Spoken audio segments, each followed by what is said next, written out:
এই মুহূর্তের খবর, রাজ্যে ফের আসছেন প্রধানমন্ত্রী নরেন্দ্র মোদী। এটাও জানা যাচ্ছে তৃণমূলের 21শে জুলাই এর আগেই এই রাজ্যে সভা করতে পারেন প্রধানমন্ত্রী নরেন্দ্র মোদী। দীপক ঘোষ আমাদের প্রতিনিধি আরো বিস্তারিত বলতে পারবেন।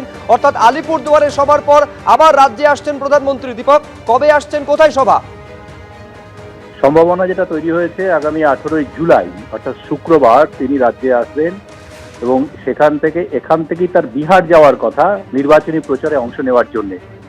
ইতিমধ্যে রাজ্য নেতৃত্বের সঙ্গে যোগাযোগ করেছিলেন দিল্লি থেকে পিএমও থেকে। সেখানে যেটা জানানো হয়েছে যে বিমানবন্দরের আশেপাশে একটা সভা তিনি করতে চান, সড়ক পথে গিয়ে তিনি সভাটা করে আবার তিনি সেখান থেকে বিহার চলে যাবেন।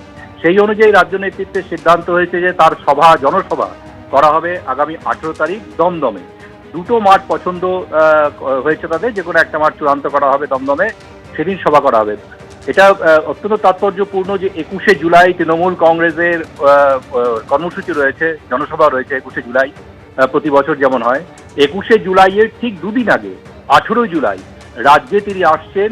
রাজ্যে নবনির্বাচিত রাজ্য সভাপতিকে পাশে নিয়ে রাজনৈতিক সভা তিনি এখানে করবেন।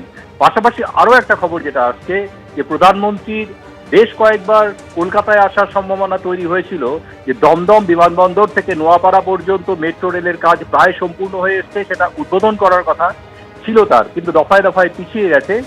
এবারে সেই নোয়াপাড়া থেকে বিমানবন্দর মেট্রো রেলের উদ্বোধন তিনি করবেন কিনা সেই প্রশ্ন তৈরি হয়েছে। আর মেট্রো রেল কর্তৃপক্ষ তৎপরতা শুরু করেছে ব্যাপারে, যে তাকে দিয়ে উদ্বোধন করানো যায় কিনা।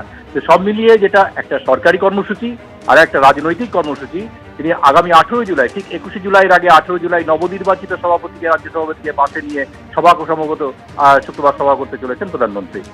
ধন্যবাদ দীপক। আপনারা জানেন ইতিমধ্যেই কসবা গণধর্ষণ কাণ্ডের তদন্ত নিজেদের হাতে নিয়েছে কলকাতা পুলিশের গোয়েন্দা বিভাগ। এইবার তারা জানতে চাইছে মনোজিৎ মিশ্র নিয়োগটা হয়েছিল কিভাবে। মনোজিৎ মিশ্র নিয়োগের যে সুপারিশ বা নিয়োগপত্র সেখানে সই কে করেছিলেন, এই নিয়োগ সংক্রান্ত যাবতীয় নথি বাজেয়াপ্ত করা হয়েছে বলে জানা যাচ্ছে। শুধু তাই নয়, অ্যাটেন্ডেন্স রেজিস্টার, কখন মনোজিৎ মিশ্র কলেজে আসতেন, কখন কলেজ থেকে বেরিয়ে যেতেন, এইটা জানার জন্য অ্যাটেন্ডেন্স রেজিস্টারও পর্যন্ত বাজেয়াপ্ত করেছে পুলিশ। আমি আরো বিস্তারিত এই নিয়ে জানবো, সরাসরি কথা বলবো। ময়ূক ঠাকুর চক্রবর্তী আমাদের প্রতিনিধি রয়েছেন। ময়ূক, এইটা জানা কেন পুলিশের কাছে গুরুত্বপূর্ণ? তার নিয়োগ কে করেছিল, কিভাবে তার নিয়োগ হয়েছিল, তার অ্যাটেন্ডেন্স রেজিস্টার বাজেয়াপ্ত করা তদন্তে কতটা গুরুত্বপূর্ণ?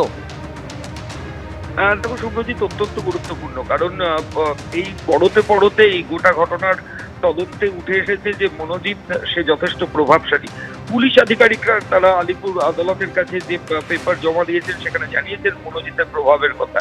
এবার মনোজিৎ তদন্তকারী আধিকারিকরা যেটা কনফার্ম করতে চান যে মনোজিতের যে অ্যাপয়েন্টমেন্ট যখন হয়েছে, আর তাকে যখন অ্যাপয়েন্টমেন্ট দেওয়া হয়েছে সেখানে কার সিগনেচার ছিল, সেটা একটা পুনর্নবীকরণ হতো 45 দিন পর পর। সেই সময় সেই দায়িত্বে কারো থাকতেন। মনোজিৎ তো ওই কলেজেরই প্রাক্তনই ছিল, তারপর আবার ওই কলেজেই নন টিচিং স্টাফ হিসাবে জয়েন করে। তো এই ওর অ্যাপয়েন্টমেন্ট দেওয়ার ক্ষেত্রে কারা রয়েছে এবং সেটা বারবার যে রিনিউ হয় সেটাই বা কারা করে, তার জন্য এই যাবতীয় নথি ওর অ্যাপয়েন্টমেন্ট সংক্রান্ত সেগুলো সিজ হয়েছে। এর পাশাপাশি অ্যাটেন্ডেন্স রেজিস্টার সেটাও সিজ হয়েছে, কারণ রোজ মনোজিৎ সহ যারা ওখানকার অশিক্ষক কর্মী রয়েছেন তারা কখন আসেন কখন যান এই অ্যাটেন্ডেন্স রেজিস্টারে সেটা মেনশন থাকে। এই অভিযোগও উঠেছে যে মনোজিৎ এতটা প্রভাবশালী যে সেই রেজিস্টারেও সে সই করতো না।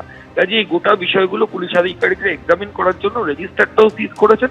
এবং এই খবরও পাওয়া যাচ্ছে যে এই সাউথ ক্যালকাটা ল কলেজের থেকে প্রত্যেক মাসে যে মনোজিৎ অশিক্ষক কর্মী হিসাবে মাইনে নিতেন তার যে স্লিপ সেটাও পর্যন্ত পুলিশ আধিকারিকরা সিজ করেছেন অফিস থেকে। ধন্যবাদ ময়ূক।